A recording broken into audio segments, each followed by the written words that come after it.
എല്ലാവർക്കും നമസ്കാരം. ഞാൻ ഈ അടുത്ത ദിവസങ്ങളിലായിട്ട് നമുക്ക് വരുന്ന ഒരു പ്രധാനപ്പെട്ട ഒരു ചോദ്യമാണ് 44 ഇഞ്ച് വണ്ണവും 38 ഇഞ്ച് വേസ്റ്റുമുള്ള ഒരു സാരി ബ്ലൗസ് കട്ട് ചെയ്ത് കാണിക്കാമോ എന്ന് ഒരു 3 സബ്സ്ക്രൈബർ നമ്മളോട് ചോദിച്ചിരുന്നു. അപ്പോൾ അവരുടെ അഭിപ്രായത്തെ മാനിച്ചുകൊണ്ടും നിങ്ങൾക്ക് ആ ഒരു വലിയ സൈസിൻ്റെ ഒരു കട്ടിങ് നിങ്ങൾക്കും ഗുണകരമാകട്ടെ എന്ന് പറഞ്ഞുകൊണ്ടും നമ്മൾ ഇത്രയൊരു വലിയൊരു സൈസിൻ്റെ കട്ടിങ്ങിലേക്ക് പോവുകയാണ്. അപ്പോൾ കൈക്കുഴിയുടെ ഒരു കണക്ക് പറയുന്നുണ്ട്, ഡാറ്റിൻ്റെ കാര്യങ്ങൾ പറയുന്നുണ്ട്, നമ്മൾ കൈക്കുഴിയുടെ ഭാഗത്ത് ശ്രദ്ധിക്കേണ്ട കാര്യങ്ങൾ പറയുന്നുണ്ട്, കൈ ചുളിവ് വരാതിരിക്കാൻ വേണ്ടി ഇത്രയും വലിയ ബ്ലൗസിൽ നമ്മൾ എന്ത് ചെയ്യണം എന്നതിനെപ്പറ്റിയുള്ള പല കണക്കുകളും പറയുന്നുണ്ട്. അപ്പോൾ തീർച്ചയായിട്ടും നിങ്ങൾ ഓരോന്നും ബുക്കുകളിൽ കുറിച്ചിട്ടിട്ട് ഇതുപോലെ വലിയ സൈസുകൾ വരുമ്പോൾ നമ്മൾ എത്രത്തോളം മാറ്റം കൊടുക്കണമെന്നും അത് എത്രത്തോളം ശ്രദ്ധിച്ച് വെട്ടണമെന്നുമാണ് ഇതിൽ നമ്മൾ സൂചിപ്പിക്കുന്നത്. അതുകൊണ്ട് ക്ലാസ് കഴിവതും നിങ്ങൾ സമയമുള്ളപ്പം തന്നെ ഫുള്ളായിട്ട് കാണുക. ഇനി അഥവാ നിങ്ങൾ 2-3 പാർട്ടായിട്ടാണ് കാണുന്നതെന്നുണ്ടെങ്കിൽ തീർച്ചയായിട്ടും അതിൻ്റെ മിനിറ്റ് നോട്ട് ചെയ്ത് വെച്ചിട്ട് അതേ തുടർന്ന് പിന്നെയും കാണുക. ബുക്കിൽ പ്രധാനപ്പെട്ട ഭാഗങ്ങൾ എഴുതി വെക്കാൻ പ്രത്യേകം ശ്രദ്ധിക്കണം. അപ്പം നമുക്ക് പോകാം. അപ്പം 15 ഇഞ്ചാണ് ഇറക്കം. നമ്മളെപ്പോഴും പോലെ തന്നെ നമ്മൾ ബാക്ക് പീസ് കറക്റ്റ് ചെയ്ത് 1/2 ഇഞ്ച് തുമ്പ് കൊടുക്കുന്നു. തുമ്പ് കൊടുത്തതിന് ശേഷം 15 ഇഞ്ചാണ് ഇതിൻ്റെ ഇറക്കം. അപ്പോൾ നമ്മൾ 15 ഇഞ്ച് ആദ്യം മാർക്ക് ചെയ്യുന്നു.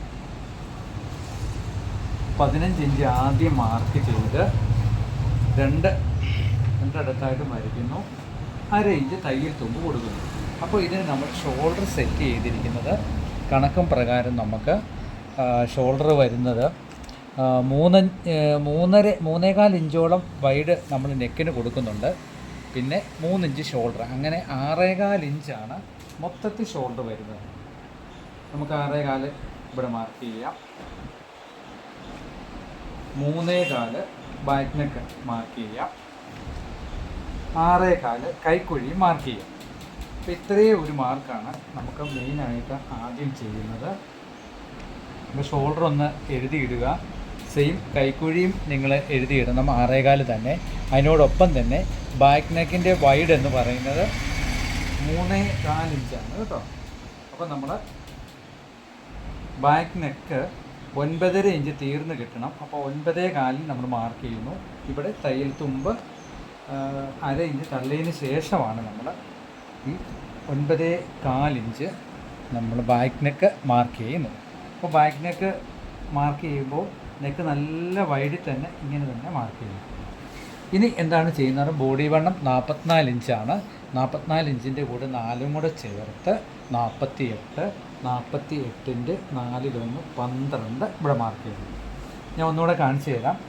44 ബോഡി വണ്ണം പ്ലസ് 4 48. ഇതിൻ്റെ 4-1 12 വേണം നമ്മളിവിടെ മാർക്ക് ചെയ്യാം. ബോഡി വണ്ണത്തിൽ മാർക്ക് ചെയ്യണം. ഇത്രയും വണ്ണം കൂടിയ ബ്ലൗസ് ആയതുകൊണ്ട് നിർബന്ധമായിട്ടും 1.25 ഇവിടെ മാർക്ക് ചെയ്തിട്ട് ഈ കൈക്കുഴിയുടെ 6.25 3 ഒരു പോയിൻറ്റും കൊടുത്തിട്ട് ഈ 1.25 കൂടെ തന്നെ ഇങ്ങനെ മാർക്ക് ചെയ്യണം. വലിയൊരു കുഴിവ് ഈ കൈക്ക് കൊടുക്കരുത്. കൊടുത്താൽ അകത്തോട്ട് കയറിപ്പോയാൽ തീർച്ചയായിട്ടും നിങ്ങളുടെ കൈ ചുളിയാനുള്ള സാധ്യത ഉണ്ട്. അപ്പോൾ ഒരു പാരലായിട്ട് ഇത് പോയാൽ മതി. ഈ അകത്തേക്ക് ഇത് കൂടുതൽ വരും തോറും വണ്ണത്തിലൊരു പിടുത്തവും വരും. കൂടാതെ കൈയുടെ ഭാഗം ചുളിയാനും സാധ്യതയുണ്ട്. അപ്പോൾ ഇതുപോലെ വണ്ണമുള്ളവർക്ക് നോർമലി നമ്മൾ ആ ഒരു ലൈനിങ് കൊടുത്താൽ മതി. 1.25 തീർച്ചയായിട്ടും നിങ്ങൾക്ക് ഇവിടെ കൊടുത്ത് മാർക്ക് ചെയ്താൽ മതി. വളരെ ഈസി ആയിട്ട് ബ്ലൗസ് വീണ് കിടക്കും. ഇനിയുള്ള നമുക്ക് എന്നേരം ബോഡി വണ്ണം 38ആണ് ഇടവണ്ണം പറഞ്ഞിരിക്കുന്നത്. അപ്പോൾ 4-1 9.5. അപ്പോൾ ഇത് തമ്മിൽ നമ്മൾ ജോയിൻ്റ് ചെയ്യുന്നു. 1.25 ഇഞ്ച് തയ്യൽ തുമ്പും കൊടുക്കുന്നു. ബാക്ക് ഡാട്ട് ഇല്ലാത്ത ബ്ലൗസ് തന്നെയാണ്. ഈ ഭാഗത്തേക്ക് വരുമ്പോൾ ഒത്തിരി റൗണ്ടിലേക്ക് പോകാതെ ഒരു 4 ഇഞ്ച് ഇറക്കി കൊടുത്തോളൂ, അത് നല്ലതാണ്. അപ്പോൾ ഇത്രയും ഭാഗം നമുക്ക് ഈ 44 സൈസിൻ്റെ ഇത്രയും ഭാഗത്തെ കട്ടിങ് കഴിഞ്ഞിരിക്കുകയാണ്. കട്ടിങ് കഴിഞ്ഞിട്ടില്ല, മാർക്കിങ് കഴിഞ്ഞിരിക്കുകയാണ്. ഷോൾഡർ നമുക്കൊരു 1/2 ഇഞ്ചോളം ഷേപ്പ് നോർമലി കൊടുക്കുന്നു. അപ്പോൾ നമുക്ക് ബാക്ക് പീസിൻ്റെ കട്ടിങ്ങിലേക്ക് പോകാം. വളരെ ശ്രദ്ധിച്ചിരിക്കുക. വീഡിയോ കഴിവതും മറ്റുള്ളവർക്കും കൂടെ പ്രയോജനം വരുന്ന രീതിയിൽ ഷെയർ ചെയ്ത് കൊടുക്കണം. 60 ഇഞ്ച് വീതിയുള്ള തുണിയിലാണ് ഞാൻ കാണിക്കുന്നത്. നിങ്ങൾ 36 തുണി വെട്ടുകയാണെങ്കിൽ ഏകദേശം ഒരു 1:30 1:35 അളവുണ്ട്. അപ്പം എത്ര മീറ്റർ എടുക്കണം എന്ന് ചോദിച്ചാൽ നിങ്ങൾ ഇനി വണ്ണമുള്ളതല്ലേ 1:40 പറഞ്ഞാലും തെറ്റില്ല. ഇനി 1:35 1:15 ആണെങ്കിലും കുറച്ച് അഡ്ജസ്റ്റ് ചെയ്ത് നമുക്ക് എടുക്കാനായിട്ട് പറ്റും. അപ്പം കൃത്യം ഈ സബ്സ്ക്രൈബർ നമുക്ക് അയച്ചു തന്ന അളവിലുള്ള ബാക്ക് പീസ് റെഡി ആയിരിക്കുകയാണ്. അപ്പോൾ കൈക്കുഴിയുടെ ആ ഒരു പാരൽ അളവൊക്കെ ശ്രദ്ധിക്കുന്നത് കണ്ടോ, ഇത്രത്തോളം നമ്മൾ എടുത്തു കൊടുക്കണം. ഇല്ലെങ്കിൽ അകത്തേക്ക് ഒരുപാട് കൂടിപ്പോയാലും പ്രശ്നമാണ്, ഒരുപാട് കുറഞ്ഞു പോയാലും പ്രശ്നമാണ്. ആ ഒരു സ്കെച്ച് ഒന്ന് വരച്ച് വെക്കുക. ഇനി ഫ്രണ്ട് പീസിൻ്റെ കട്ടിങ്ങിലേക്ക് നമുക്ക് പോകാം. ഒരിക്കൽ കൂടി ഓർപ്പിക്കുന്നു, 60 ഇഞ്ച് വീതിയിലാണ് ഞാൻ നിങ്ങളെ ഈ സാമ്പിൾ കാണിക്കുന്നത്. 36 ഇഞ്ച് വീതിയാണെങ്കിൽ നിങ്ങൾ ഇതുപോലെ തന്നെ ഫ്രണ്ട് പീസ് ഇട്ട് വെട്ടിയാൽ മതി ആ തുണിയുടെ അളവിന്. അപ്പം 1.5 ഇഞ്ച് നമ്മൾ ബാക്ക് പീസിൻ്റെ അവിടുന്ന് താഴേക്ക് മാർക്ക് ചെയ്ത് കൊടുക്കണം. കൊടുത്തിട്ട് കറക്റ്റ് ഇങ്ങനെ തന്നെ വരയ്ക്കുക. ഇനിയുള്ളത് 1/4 ഇഞ്ച് ഈ ഭാഗത്ത് തള്ളണം, മറന്നു പോകല്ലേ. 1/4 ഇഞ്ച് ഈ ബാക്ക് സൈഡിൽ ഇങ്ങനെ തള്ളിയിട്ട് പ്രത്യേകം ശ്രദ്ധിക്കേണ്ട ഒരു കാര്യം, 3.5 ഇഞ്ച് ഈ ഭാഗത്തുണ്ടോ എന്ന് നോക്കണം. ഇല്ലെങ്കിൽ ഫ്രണ്ട് നെക്കിൻ്റെ കാര്യം നമുക്ക് ഒരു ഒതുങ്ങിപ്പോവും. യു വെട്ടിയാലും വി നെക്ക് പോലെ ആയിപ്പോവും. മാർക്ക് ചെയ്ത് കഴിഞ്ഞിട്ട് 3.5 ഇഞ്ച് ഇവിടെ കിട്ടുന്നുണ്ടോ എന്ന് പ്രത്യേകം നോക്കണം. അതായത് ഈ 1/4 ഇഞ്ച് തള്ളിയ ഈ മാർക്കിൽ നിന്നും ഫ്രണ്ട് നെക്ക് നമുക്ക് 7 ഇഞ്ചാണ്. അപ്പോൾ 1/2 ഇഞ്ച് തയ്യൽ തുമ്പ് ഇതിങ്ങനെ വെക്കുക. 1/2 ഇഞ്ച് ഇവിടെ തയ്യൽ തുമ്പ് തള്ളിയിട്ട് 6.25 നമ്മൾ മാർക്ക് ചെയ്യണം. 6.25 മാർക്ക് ചെയ്തിട്ട് നല്ല റൗണ്ടിൽ തന്നെ വരച്ചു കൊടുക്കണം. ഫ്രണ്ടിനെ മാർക്ക് ചെയ്തു. ഇനി നമുക്കുള്ളത് ഈ 1.5 ഇഞ്ചിൽ നിന്നും 4.5 ഇഞ്ച് ബാൻഡ്. 4.5 ഇഞ്ച് നിങ്ങൾ ഈ 1.5 ഇഞ്ചിൽ നിന്നും രണ്ടിടത്ത് മാർക്ക് ചെയ്തിട്ട് സ്ട്രെയിറ്റ് ആയിട്ട് ഇങ്ങനെ തന്നെ വരയ്ക്കണം. ഇങ്ങനെ തന്നെ വരയ്ക്കുന്നു. വരച്ചിട്ട് 3.5 ഇഞ്ച് ഈ മാർക്കിൽ നിന്നും ഇവിടെ കൊടുക്കണം. ഈ മാർക്കിൽ നിന്ന് ഇവിടെ കൊടുത്തിട്ട് നേരെ ഇങ്ങനൊരു വര. വളരെ പ്രധാനമായിട്ട് ചെക്ക് ചെയ്യേണ്ട ഒരു കാര്യം, ഈ ബാക്ക് പീസ് മാറ്റിയിട്ട് 11 ഇഞ്ച് നമുക്ക് എവിടം വരെ കിട്ടുന്നുണ്ട് എന്നുള്ള കാര്യം, 12 ഇഞ്ച് എവിടം വരെ കിട്ടുന്നുണ്ടെന്ന് ഫ്രണ്ട് പീസിൻ്റെ കാര്യം ഒന്ന് മാർക്ക് ചെയ്ത് നോക്കിക്കോണം. കാരണം നമ്മൾ മാർക്ക് ചെയ്യുമ്പോൾ ഈ 48 ഇഞ്ച് വണ്ണമുള്ളവർക്ക് ഫ്രണ്ട് ടൈറ്റ് വരാതെ വണ്ണം തികയുന്നുണ്ടോ കിട്ടുന്നുണ്ടോ എന്ന് ഈ ഭാഗം 4-1 മാർക്ക് ചെയ്ത് കൊടുക്കണം. അത് മാർക്ക് ചെയ്തതിന് ശേഷമുള്ളൂ നമ്മൾ കട്ട് ചെയ്യാൻ തുടങ്ങാവുള്ളൂ. അത്രയും ഭാഗം നിങ്ങൾക്ക് മനസ്സിലായി എന്ന് കരുതുന്നു. ഇനി നമ്മൾ ചെയ്യാൻ പോകുന്നത്, ആദ്യം ഈ 1.5 ഇഞ്ച് വെച്ചുള്ള ഫ്രണ്ട് പീസിൻ്റെ ഭാഗം കറക്റ്റ് ചെയ്തു. 1/4 ഇഞ്ച് ഇതുവഴി തന്നെ വെട്ടിപ്പോയി. നന്നായിട്ട് ഫ്രണ്ട് നെക്ക് യു വരുന്ന പോലെ തന്നെ വെട്ടിക്കൊടുക്കണം. കാരണം ഇത്രയും വണ്ണമുള്ളൊരു ബ്ലൗസാണ്. ആ ബ്ലൗസിന് നമ്മൾ കട്ട് ചെയ്യുമ്പോൾ ശരിക്കും ഒരു കാരണവശാലും ഷോൾഡർ ഊരി പോകത്തില്ല. കാരണം നമ്മൾ ഷോൾഡറിന് 6.25 ഇഞ്ച് കൊടുത്തിട്ടുണ്ട്. ഇപ്പോൾ നമ്മുടെ ഫ്രണ്ട് പീസിൻ്റെ ഒരു മാർക്ക് നോർമലി ഒരു സ്കെച്ച് കഴിഞ്ഞിരിക്കുകയാണ്. ഇനി നമുക്ക് ഈ ബാക്ക് പീസ് മാറ്റാം. ഇത് നമ്മൾ ചെയ്യേണ്ട ഒരു പ്രധാന കാര്യം, ഈ നെക്കിൻ്റെ അളവിൽ നിന്നും ഒരു 1/2 ഇഞ്ച് മാറ്റി ടേപ്പ് ഇങ്ങനെ വെക്കണം. ഇങ്ങനെ വെച്ചിട്ട് 10.5 ഇഞ്ച് മാർക്ക് ചെയ്യണം. 10 ഇഞ്ചാണ് മെയിൻ ഡാറ്റിൻ്റെ അളവ്. 10.5 ഇഞ്ച് മാർക്ക് ചെയ്തിട്ട് താഴെ വരെ ഈ 10.5 എന്നൊരു മാർക്കിങ്ങിന് കൊടുത്തിട്ട് എത്രത്തോളം നമുക്കിവിടെ വന്നിട്ടുണ്ട് നോക്കണം. 5 ഇഞ്ച് വന്നിട്ടുണ്ട് ഈ സൈഡിൽ നിന്ന്. അപ്പോൾ നമുക്ക് 4.5 ഇഞ്ച് മിനിമം എന്താണെങ്കിലും തീർന്ന് കിട്ടും. ഇനിയുള്ളതെന്ന് പറഞ്ഞത് 3/4 ഇഞ്ച് ഇവിടെ താക്കണം. താത്തിട്ട് ഈ ഭാഗത്തു നിന്നും ബെൽറ്റ് പീസ് നമുക്ക് ആദ്യം തന്നെ കട്ട് ചെയ്തെടുക്കണം. ബെൽറ്റ് പീസ് ആദ്യം കട്ട് ചെയ്തെടുക്കുന്നതാണ് നിങ്ങൾക്ക് ഏറ്റവും കൂടുതൽ എളുപ്പം, കട്ടിങ്ങിൻ്റെ ഒരു എളുപ്പം. 1/2 ഇഞ്ച് ഇവിടെ തുമ്പ് കൊടുത്തു. 38 ഇഞ്ചാണ് നമ്മുടെ ഇടവണ്ണം.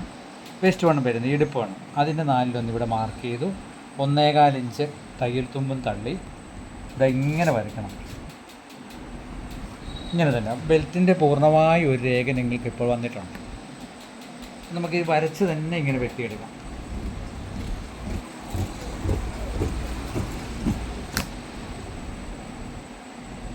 ഇവിടെ നമ്മൾ നല്ല ക്രോസിൽ തന്നെ വെട്ടണം. ഇത്തിരി ലൂസ് കൂടുതൽ വന്നാലും കുറയാൻ പാടില്ല.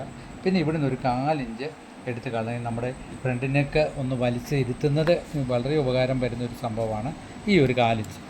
അത് ഈ ഒരു മാർക്കിൽ തന്നെ നമുക്ക് തീരുകയും ചെയ്യണം. അപ്പോൾ നമ്മുടെ ബാക്ക് പീസും റെഡിയായി, ബെൽറ്റും റെഡിയായി. ഇനി നമുക്ക് വേണ്ടതെന്ന് പറഞ്ഞാൽ ഈ ഫ്രണ്ടിൻ്റെ വിത്തെന്ന് പറയുന്നത് 3.5 ഇഞ്ചാണ്. 1.25 വെച്ച് സുഖമായിട്ട് നമുക്ക് മാർക്ക് ചെയ്യാം. അപ്പോൾ ഈ കപ്പ് സൈസിനുള്ള കറക്റ്റ് ലൂസ് നമുക്ക് കിട്ടിയില്ല. ഇങ്ങനെ തന്നെ നമ്മൾ മാർക്ക് ചെയ്തതിന് ശേഷം മറന്നു പോകാൻ നമ്മൾ ചെയ്യേണ്ടത് 3/4 ഇഞ്ച് ഈ ഭാഗത്തു നിന്നും എടുത്ത് കളയണം. 3/4 ഇഞ്ച് ഇവിടെ തുടങ്ങി ഇവിടുന്നും എടുത്ത് കളയണം. ഇങ്ങനെ തന്നെ 3/4 ഇഞ്ച് മാർക്ക് ചെയ്ത് ഇങ്ങനെ തന്നെ മാർക്ക് ചെയ്യുന്നു. ഇവിടുന്ന് നേരെ പോയി ഇവിടുന്ന് 3/4 ഇഞ്ച് മാർക്ക് ചെയ്യണം. ഈ ഭാഗത്ത് 3/4 ഇഞ്ച് എടുത്ത് കളയണം, ഈ ഭാഗത്ത് 3/4 ഇഞ്ച് എടുത്ത് കളയണം. ഈ ഡാട്ടിൻ്റെ ഈ എൻഡിൽ അത് തീരുകയും ചെയ്യണം. അപ്പോൾ നമ്മളിതാ ഇങ്ങനെ 3/4 ഇഞ്ച് എടുത്ത് കളഞ്ഞു, ഇങ്ങനെ 3/4 ഇഞ്ച് എടുത്ത് കളഞ്ഞു. അതിന് ശേഷം നമ്മൾ ഡാട്ട് ഒരു മാർക്ക് കൊടുക്കുന്നു. വളരെ ഈസി ആയിട്ട് എത്രയും പെട്ടെന്ന് മെഷർമെൻറ്റ് കിട്ടിയാൽ നിങ്ങൾക്ക് കിട്ടാവുന്നതേ ഉള്ളൂ. അപ്പോൾ ഈ ഡാട്ടിൻ്റെ നേരെ നിൽക്കുന്ന പോലെ തന്നെ 3.5 ഇഞ്ച് സെൻട്രൽ ഡാട്ട് കൊടുക്കണം. 1/2 ഇഞ്ച് കയറി എന്നാലും കുഴപ്പമില്ല. മാർക്ക് ചെയ്തു. ഇതും നമ്മൾ മാർക്ക് കൊടുക്കണം. ഇങ്ങനെ മാർക്ക് കൊടുത്തതിന് ശേഷം നേരെ ഈ പീസ് ഇങ്ങനെ തിരിച്ചിട്ട് 1.25 ഇഞ്ച് ഇവിടെ മാർക്ക് ചെയ്യണം. 1.25 ഇവിടെ മാർക്ക് ചെയ്ത് ഇങ്ങനെ ഒരു 3/4 ഇഞ്ച് വരുന്ന പോലെ ഫ്രണ്ട് പീസ് കുടഞ്ഞെടുത്ത് കളയണം. ഫ്രണ്ട് പീസ് എടുക്കുന്ന കാര്യം ഞാൻ പറഞ്ഞിട്ടുണ്ട്. ഒരു കാരണവശാലും അത് കട്ട് ചെയ്യാൻ തുടങ്ങിയാൽ കത്രിക മേളിലോട്ട് പൊക്കരുത്, ഇങ്ങനെ തന്നെ വെട്ടിപ്പോണം. നിങ്ങൾക്ക് അതുപോലെ ബാലൻസ് കിട്ടുന്നില്ലെങ്കിൽ കട്ട് പീസൊക്കെ കടയിലോ വീട്ടിലോ ഉണ്ടെങ്കിൽ വെട്ടി നമ്മളൊരു പ്രാക്ടീസ് ആക്കി വെച്ചോണം കേട്ടോ. എന്നിട്ട് നമ്മൾ ഈ കൈക്കൊഴിയുടെ അവിടുത്തെ ഡാട്ടും കൂടെ മാർക്ക് ചെയ്യുന്നു. 1.25 ഇഞ്ച് മെയിൻ ഡാട്ടുമായിട്ടും സെൻട്രൽ ഡാട്ടുമൊക്കെ ആയിട്ട് വ്യത്യാസം വരുന്നതാണ് മാർക്ക് ചെയ്യണം. അപ്പം നമുക്ക് ഫ്രണ്ട് പീസും ഫുള്ള് ക്ലിയർ ആയിട്ടുണ്ട്. ഡാട്ട് മാർക്ക് ചെയ്തു. ഇനി പ്രധാനമായിട്ടും നമ്മൾ നോക്കുന്നൊരു കാര്യം, ബാക്ക് പീസ് വെച്ച് ഈ ഫ്രണ്ട് പീസിൻ്റെ എന്തെങ്കിലും സൈഡിൽ വ്യത്യാസം ഉണ്ടോ എന്ന് നമ്മൾ നോക്കണം. വ്യത്യാസം ഉണ്ടെങ്കിൽ ഇറക്കത്തേൽ അത് ബാധിക്കും. ഇങ്ങനെ മാർക്ക് ചെയ്തു. റികാളെല്ലാം അടുപ്പിച്ച് പിടിച്ചിട്ട് നമ്മളിങ്ങനെ ഡാട്ടും കൂടെ പിടിക്കണം. പിടിച്ചിട്ട് നിർബന്ധമായിട്ട് നിങ്ങൾ ഈ ബെൽറ്റ് പീസ് വെച്ചിട്ട് സൈഡ് വശം നമ്മൾ നോക്കണം. സൈഡിൻ്റെ ഈ സൈഡ് എന്തെങ്കിലും പ്രശ്നമുണ്ടോ, കൂടുതലോ കുറവോ കാണിക്കുന്നുണ്ടോ, കറക്റ്റാണോ നോക്കണം. തയ്യൽ തുമ്പ് നമ്മൾ പിടിച്ചു കഴിഞ്ഞാൽ കുറവ് വരുമോ? അപ്പോൾ ഒരു കാരണവശാലും കുറവ് വരത്തില്ല. രണ്ടിടത്തും നമ്മൾ തയ്യൽ തുമ്പ് ഇത്രയും തള്ളിയിട്ടുണ്ട്. 3/4 ഇഞ്ചോളം കയറി വരുന്നുണ്ട്. അപ്പം സുഖമായിട്ട് നമുക്ക് 1/2 ഇഞ്ച് ഒരു പോയിൻറ്റും വെച്ച് പിടിച്ചാലും ഇറക്കം ഒരു കാരണവശാലും വ്യത്യാസം വരത്തില്ല. ഈ കണക്കിൽ നിങ്ങൾ വെട്ടിയാലും ഇപ്പം ഏകദേശം ഫ്രണ്ട് ബാഗായി, ഫ്രണ്ടായി, ബെൽറ്റായി. ഇനി നമുക്ക് കൈയിലേക്ക് പോകണം. കൈ ലൂസ് ആവശ്യമായ രീതിയിൽ നമ്മൾ തുണി മടക്കിയിട്ടിട്ട് ഇവിടെ ഒരു മാർക്ക് കൊടുത്തു. 1/2 ഇഞ്ച് തയ്യൽ തുമ്പും കൊടുത്തു. നമുക്ക് ഏകദേശം 9.25 10ഓളം നമുക്ക് കൈക്കുഴി തീർന്ന് കിട്ടണം. 8.5 ഇഞ്ചാണ് കൈനീളം. 8 ഇഞ്ച് കൈനീളം മാർക്ക് ചെയ്തു. 1.25 ഇഞ്ച് ഹെമ്മിങ്ങിന് ഞാൻ മാർക്ക് ചെയ്തു. ഇതാണ് 1.25 ഇഞ്ച് ഹെമ്മിങ്ങിന് മാർക്ക് ചെയ്തത്. ഇനി നമുക്ക് വേണ്ടത് കൈ ലൂസ് 13.5 ഇഞ്ചാണ് ഇവിടുത്തെ ലൂസ്. 13.5 നമ്മൾ 6.25 മാർക്ക് ചെയ്തു. 13.5 ഇവിടെ നമ്മൾ എഴുതിയിടണം ടൈലറിന് കൊടുത്തെങ്കിൽ. ഇനി നമുക്ക് 4 ഇഞ്ച് കൈയുടെ ഷേപ്പിന് വേണ്ടി മാർക്ക് ചെയ്തു. മാർക്ക് ചെയ്തതിന് ശേഷം നമുക്ക്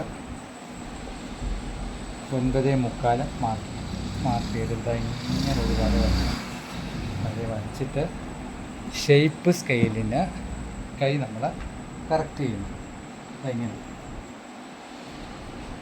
1.25 ഇഞ്ച് തള്ളിയും കൂടെ എടുക്കണം.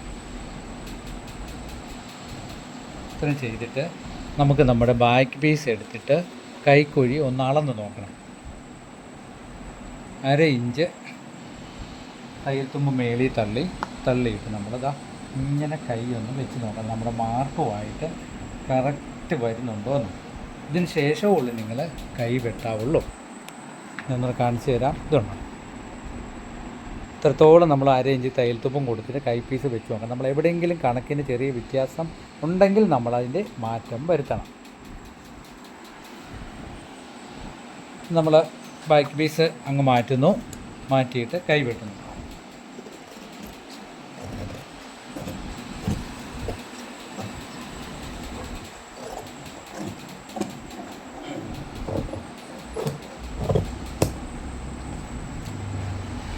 കൈക്ക് ഇവിടെ ഒരു മാർക്ക് കൊടുക്കുന്നു.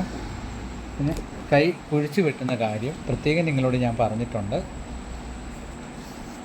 1.25 ഇഞ്ച് ദാ ഇവിടെ കൊടുത്തു, 2.5 ഇഞ്ച് ഇവിടെയും കൊടുത്തിട്ട് ഇതിൻ്റെ രണ്ടിൻ്റെയും നടുക്ക് നോക്കണം.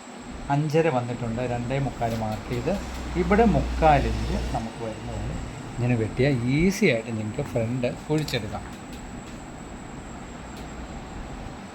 2 പീസ് ഇങ്ങനെ പൊക്കിയെടുത്തു. 3/4 ഇഞ്ച് ഇവിടെ വരുന്ന പോലെ കണക്ക് കൂട്ടി നമ്മൾ വെട്ടി കൃത്യം. ഇനി ഞങ്ങൾക്ക് വെട്ടിക്കഴിഞ്ഞിട്ട് വേണേൽ ഇങ്ങനെ പിടിച്ചാണെങ്കിലും നമുക്ക് ബാക്ക് പീസ് വേണമെങ്കിൽ ഒന്ന് അളന്ന് വേണം. കറക്റ്റ് കൃത്യമായിട്ട് വരും. നമ്മളപ്പം ബാക്ക് പീസ് വെട്ടി. ഇനി ഫ്രണ്ട് പീസിൽ നമുക്ക് ചെറിയൊരു വർക്കും കൂടെ ഉണ്ട്. ഫ്രണ്ട് പീസിൻ്റെ ഈ ഭാഗത്ത് നമുക്കൊരു 1/4 ഇഞ്ചും കൂടെ എടുത്ത് വിടണം. ഫ്രണ്ട് നെക്കിൻ്റെ ഈ ഒരു ഭാഗത്ത്. അത് നേരത്തെ ഞാൻ പറഞ്ഞു തരേണ്ടതായിരുന്നു, മറന്നു പോകാതൊരു 1/4 ഇഞ്ച് എടുത്ത് ഈ സെൻട്രൽ ഡാട്ടിലൂടെ നിന്നു. അപ്പോൾ ഒരു കാരണവശാലും നമുക്ക് നെക്ക് ലൂസ് വരത്തില്ല. അപ്പോൾ ഏകദേശം നമ്മുടെ ആ സബ്സ്ക്രൈബർ പറഞ്ഞ അനുസരിച്ചുള്ള ബ്ലൗസ് ക്ലിയർ ആയിരിക്കുകയാണ്. നിങ്ങൾക്ക് എന്തെങ്കിലും സംശയങ്ങളൊക്കെ ഉണ്ടെങ്കിൽ നിങ്ങൾക്ക് കമൻ്റായിട്ട് ഇട്ടാൽ മതി. Back piece, front piece, belt piece, കൈ, ഇത്രയും കട്ടിങ് നമ്മൾ പൂർത്തീകരിച്ചിട്ടുണ്ട്. ഇനി എന്തെങ്കിലും സംശയങ്ങൾ തോന്നുവാണെന്നുണ്ടെങ്കിൽ ഏത് ഭാഗത്ത് ആ സംശയം വന്നെന്നുള്ളത് നിങ്ങൾ തീർച്ചയായിട്ടും എനിക്ക് കമൻ്റ് ഇടുക. ഞാനത് കമൻറ്റിൽ തന്നെ നിങ്ങൾക്ക് ആ ഭാഗങ്ങൾ പറഞ്ഞു തരാം. അപ്പോൾ ഓരോ സബ്സ്ക്രൈബറും ഓരോ അളവിനെപ്പറ്റി ചോദിക്കുകയും അവരുടെ മെഷർമെൻറ്റ് ഇടുകയും ചെയ്യുന്നുണ്ട്. കുറച്ച് ദിവസം വൈകിയാണെങ്കിലും ആ മെഷർമെൻറ്റ് ഞാൻ ചെയ്തു തരാം. ഇനി മറന്നു പോയിട്ടുണ്ടെങ്കിൽ തീർച്ചയായിട്ടും ഒന്നും കൂടെ റിപ്പീറ്റ് ചെയ്യുന്നതിൽ തെറ്റില്ല. എന്ത് തയ്യലിനെ പറ്റി സംശയം ഉണ്ടെങ്കിലും നിങ്ങൾ ചോദിച്ചോളുക. അത് സൗജന്യമായി തന്നെ ഞാൻ പറഞ്ഞു തരുന്നുണ്ട്. ഇനി യൂണിഫോമിൻ്റെ സമയങ്ങളൊക്കെ ആയി വരികയാണ്. പാൻറ്റിൻ്റെ കാര്യത്തിലോ യൂണിഫോം കോട്ടിൻ്റെ കാര്യത്തിലോ ഒക്കെ സംശയങ്ങളുണ്ടെങ്കിൽ നിങ്ങൾ ചോദിക്കുക. എല്ലാവർക്കും ഈശ്വരൻ്റെ അനുഗ്രഹം കിട്ടട്ടെ എന്ന് നിറഞ്ഞ മനസ്സോടുകൂടി പ്രാർത്ഥിക്കുന്നു. നിങ്ങൾ എത്രയും നിങ്ങൾക്ക് നോട്ടിഫിക്കേഷൻ കിട്ടണമെങ്കിൽ മറക്കാതെ ഓൾ ബട്ടൺ അമർത്തി വെക്കുക. എല്ലാവർക്കും ഒരിക്കൽ കൂടി നന്മകൾ നേർന്നുകൊണ്ട് നിർത്തുന്നു. Thank you.